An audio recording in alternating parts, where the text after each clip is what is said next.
একটা প্রতীকী প্রতিবাদ, আর সেই থেকেই শুরু বিতর্ক। অভিনেতা জিতু কমল রাহুলের মৃত্যুর পর যেভাবে নিজের মতো করে প্রতিবাদ জানিয়েছিলেন তা অনেকেরই পছন্দ হয়নি।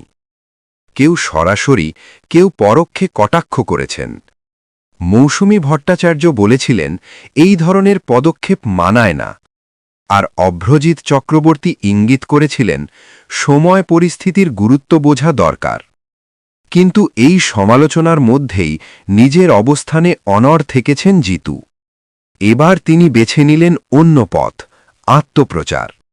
একজন টেকনিশিয়ানকে আর্থিক সাহায্যের ছবি পোস্ট করে তিনি জানিয়ে দিলেন তিনি শুধু কথা বলেন না, কাজও করেন।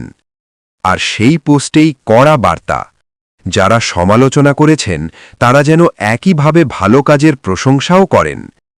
এই পুরো ঘটনাটা যেন একটা বড় প্রশ্ন তুলে দেয়। প্রতিবাদের সঠিক পদ্ধতি কি নির্দিষ্ট, নাকি প্রত্যেকের নিজের মতো করে প্রকাশ করার অধিকার আছে?